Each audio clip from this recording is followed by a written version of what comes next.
ನಮಸ್ಕಾರ. ಸ್ಪರ್ಧಾ ವಿದ್ಯಾಲಯ ಚಾನೆಲ್ಗೆ ಎಲ್ರಿಗೂ ಆತ್ಮೀಯ ಸ್ವಾಗತ. ಇವತ್ತು ನಾವು ಏಪ್ರಿಲ್ 3, 2026ರ 10 ಪ್ರಮುಖ ಪ್ರಚಲಿತ ವಿದ್ಯಮಾನಗಳನ್ನ ಪ್ರಶ್ನೋತ್ತರಗಳ ರೂಪದಲ್ಲಿ ತಿಳಿದುಕೊಳ್ಳೋಣ.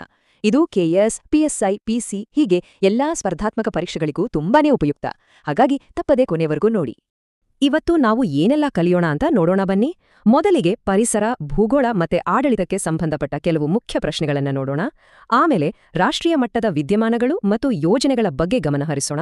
ಮೂರನೇ ಭಾಗದಲ್ಲಿ ವಿಜ್ಞಾನ, ಸಂಸ್ಕೃತಿ ಮತ್ತು ನಮ್ಮ ಹೆಮ್ಮೆಯ ಸಾಧಕರ ಬಗ್ಗೆ ಮಾತಾಡಿ ಕೊನೆಗೆ ಎಲ್ಲವನ್ನೂ ಒಮ್ಮೆ ಬೇಗ ರಿವಿಷನ್ ಮಾಡೋಣ.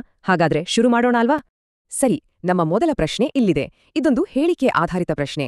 ವಾಯು ಮತ್ತು ಶಬ್ದ ಮಾಲಿನ್ಯಕ್ಕೆ ಸಂಬಂಧಪಟ್ಟ ಈ 4 ಹೇಳಿಕೆಗಳನ್ನ ಗಮನವಿಟ್ಟು ಓದಿ. 1. WHO ಪ್ರಕಾರ PM 2.5 ಮಟ್ಟ 5 μg/m³ ಗಿಂತ ಕಡಿಮೆ ಇರಬೇಕು. 2. ಸ್ಪಾಂಜ್ ಐರನ್ ಇಂಡಸ್ಟ್ರಿಗಳು SO2 ಮತ್ತು NO2 ಅನಿಲಗಳನ್ನ ಹೊರಸೂಸುತ್ತವೆ. 3. ವಾಯುಮಾಲಿನ್ಯಕ್ಕೂ ಕೃಷಿ ಉತ್ಪಾದನೆಗೂ ಯಾವುದೇ ಸಂಬಂಧವಿಲ್ಲ. ಮತ್ತು 4. ಭಾರತದಲ್ಲಿ ಶಬ್ದ ಮಾಲಿನ್ಯಕ್ಕೆ ಬೇರೆ ಬೇರೆ ವಲಯಗಳನ್ನ ಗುರುತಿಸಲಾಗಿದೆ. ಇದರಲ್ಲಿ ಯಾವ ಹೇಳಿಕೆಗಳು ಸರಿ ಅಂತ ಯೋಚಿಸಿ. ಸರಿಯಾದ ಉತ್ತರ ಆಪ್ಷನ್ ಬಿ, ಅಂದ್ರೆ 1, 2 ಮತ್ತು 4ನೇ ಹೇಳಿಕೆಗಳು ಸರಿಯಾಗಿವೆ. ಹಾಗಾದ್ರೆ 3ನೇ ಹೇಳಿಕೆ ಯಾಕೆ ತಪ್ಪು? ಯೋಚನೆ ಮಾಡಿ. ವಾಯುಮಾಲಿನ್ಯ ಜಾಸ್ತಿಯಾದ್ರೆ ಅದು ಸಸ್ಯಗಳ ಫೋಟೋಸಿಂಥಸಿಸ್ ಪ್ರಕ್ರಿಯೆಗೆ ಅಂದ್ರೆ ಆಹಾರ ತಯಾರಿಸುವ ಪ್ರಕ್ರಿಯೆಗೆ ಅಡ್ಡಿ ಮಾಡುತ್ತೆ. ಇದರಿಂದ ಕೃಷಿ ಉತ್ಪಾದನೆ ಖಂಡಿತವಾಗಿಯೂ ಕಡಿಮೆಯಾಗುತ್ತಲ್ವಾ? ಇನ್ನು 4ನೇ ಹೇಳಿಕೆ ನೋಡಿ. ಭಾರತದಲ್ಲಿ ಶಬ್ದ ಮಾಲಿನ್ಯ ನಿಯಂತ್ರಣಕ್ಕೆ ಎಷ್ಟು ಚೆನ್ನಾಗಿರೋ ವ್ಯವಸ್ಥೆ ಇದೆ.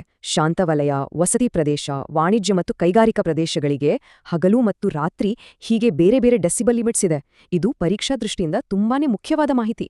ಬನ್ನಿ, ಈಗ ಭೂಗೋಳಕ್ಕೆ ಸಂಬಂಧಪಟ್ಟ ಒಂದು ಪ್ರಶ್ನೆ ನೋಡೋಣ. ಪ್ರಪಂಚದ ವ್ಯಾಪಾರದಲ್ಲಿ ಬಹಳ ಮುಖ್ಯವಾದ ಜಲಮಾರ್ಗ ಇದು ಬಾಬ್ ಎಲ್ ಮಂಡೇಬ್ ಜಲಸಂಧಿ. ಇದು ಯಾವೆರಡು ಸಮುದ್ರಗಳನ್ನ ಜೋಡಿಸುತ್ತೆ? ಕೆಳಗೆ ಕೊಟ್ಟಿರೋ ಆಪ್ಷನ್ಸ್ ನೋಡಿ. ಸರಿಯಾದ ಉತ್ತರ ಯಾವುದು?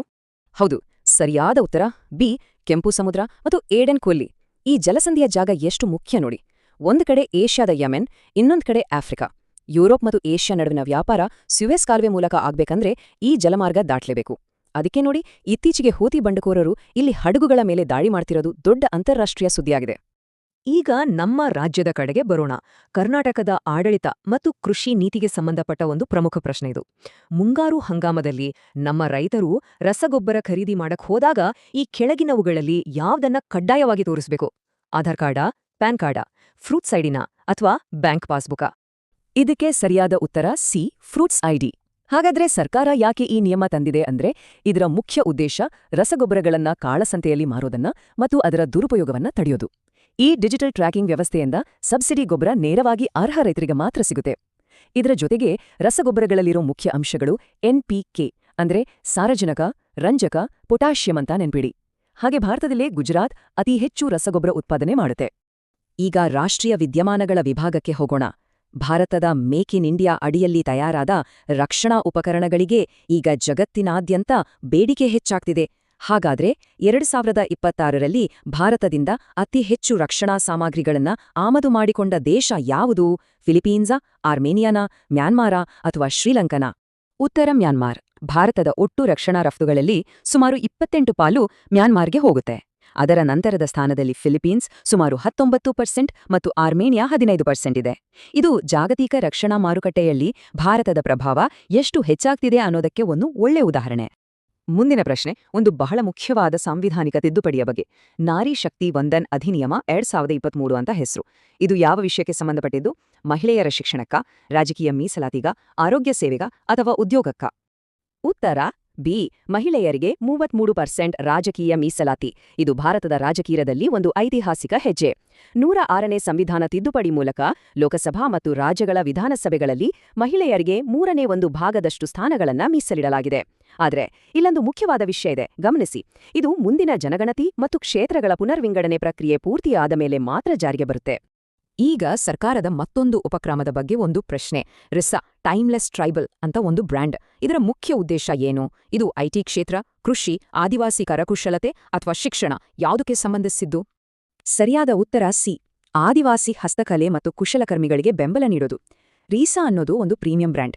ಇದರ ಮೂಲಕ ನಮ್ಮ ದೇಶದ ಆದಿವಾಸಿ ಕಲಾವಿದರು ತಯಾರಿಸುವ ಏರಿ ಸಿಲ್ಕ್, ಪಶ್ಮೀನಾದಂತಹ ಅದ್ಭುತ ಕರಕುಶಲ ವಸ್ತುಗಳಿಗೆ ಒಂದು ದೊಡ್ಡ ಮಾರುಕಟ್ಟೆನ ಒದಗಿಸೋದು ಸರ್ಕಾರದ ಗುರಿ. ಇದರಿಂದ ನೇರವಾಗಿ ಆದಿವಾಸಿ, ಅದರಲ್ಲೂ ವಿಶೇಷವಾಗಿ ಮಹಿಳಾ ಕುಶಲಕರ್ಮಿಗಳಿಗೆ ಆರ್ಥಿಕವಾಗಿ ಸಹಾಯವಾಗುತ್ತೆ. ಸರಿ, ಈಗ ವಿಜ್ಞಾನ ಮತ್ತು ತಂತ್ರಜ್ಞಾನ ವಿಭಾಗಕ್ಕೆ ಬರೋಣ.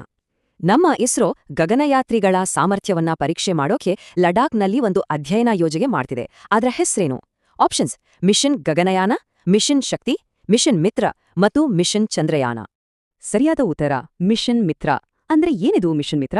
ಇದು ಲಡಾಖ್ನ ಲೇಹ್‌ನಲ್ಲಿ ಸಮುದ್ರ ಮಟ್ಟದಿಂದ ಸುಮಾರು 3500 ಮೀಟರ್ ಎತ್ತರದಲ್ಲಿ ನಡೀತಾ ಇರೋ ಒಂದು ವಿಶೇಷ ಯೋಜನೆ. ಅಲ್ಲಿ ಆಮ್ಲಜನಕ ಕಡಿಮೆ ಇರುತ್ತೆ, ಚಳಿಯೂ ಜಾಸ್ತಿ. ಇದು ಬಾಹ್ಯಾಕಾಶದ ಕಠಿಣ ಪರಿಸ್ಥಿತಿಗಳನ್ನೇ ಹೋಲುತ್ತೆ. ಈ ವಾತಾವರಣದಲ್ಲಿ ನಮ್ಮ ಗಗನಯಾತ್ರಿಗಳ ದೈಹಿಕ ಮತ್ತು ಮಾನಸಿಕ ಸಾಮರ್ಥ್ಯ ಹೇಗಿರುತ್ತೆ ಅಂತ ಪರೀಕ್ಷೆ ಮಾಡಲಾಗ್ತಿದೆ. ಇಲ್ಲಿಂದ ಸಿಗೋ ಮಾಹಿತಿ ನಮ್ಮ ಮಹತ್ವಾಕಾಂಕ್ಷಿಯ ಗಗನಯಾನ ಯೋಜನೆಗೆ ಬಹಳ ಮುಖ್ಯ. ಸಂಸ್ಕೃತಿ ಮತ್ತು ಪ್ರಮುಖ ವ್ಯಕ್ತಿಗಳ ವಿಭಾಗಕ್ಕೆ ಬರೋಣ. ನಮ್ಮ ಹೆಮ್ಮೆಯ ಸುಧಾಮೂರ್ತಿಯವರು ಬರೆದ ಟೈಡ್ಸ್ ಆಫ್ ಟೈಮ್ ಪುಸ್ತಕದ ಮುಖ್ಯ ವಿಷಯವಾದಲು ಏನು? ಇದು ಇನ್ಫೋಸಿಸ್ ಫೌಂಡೇಶನ್ ಬಗ್ಗೆ ಇದೆಯಾ, ಸಂಸತ್ತಿನಲ್ಲಿರೋ ಭಿತ್ತಿಚಿತ್ರಗಳ ಬಗ್ಗೆ ಇದೆಯಾ, ವಿದೇಶದಲ್ಲಿನ ಜೀವನದ ಬಗ್ಗೆ ಇದೆಯಾ, ಅಥವಾ ಅವರ ವೈಯಕ್ತಿಕ ಅನುಭವಗಳ ಬಗ್ಗೆ ಇದೆಯಾ? ಸರಿಯಾದ ಉತ್ತರ ಬಿ. ಇದು ಸುಧಾಮೂರ್ತಿಯವರ ಒಂದು ತುಂಬಾನೇ ವಿಶಿಷ್ಟವಾದ ಕೃತಿ.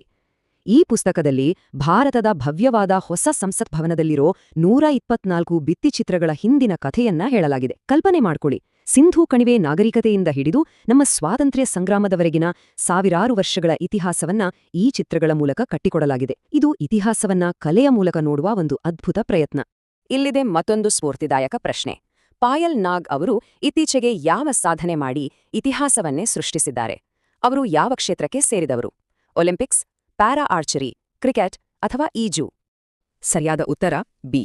ಇದು ನಿಜವಾಗ್ಲೂ ಒಂದು ಐತಿಹಾಸಿಕ ಸಾಧನೆ. ಪಾಯಲ್ ನಾಗ್ ಅವರು 2026ರ ವರ್ಲ್ಡ್ ಆರ್ಚರಿ ಪ್ಯಾರಾ ಸೀರೀಸ್ನಲ್ಲಿ ಚಿನ್ನದ ಪದಕ ಗೆದ್ದಿದ್ದಾರೆ.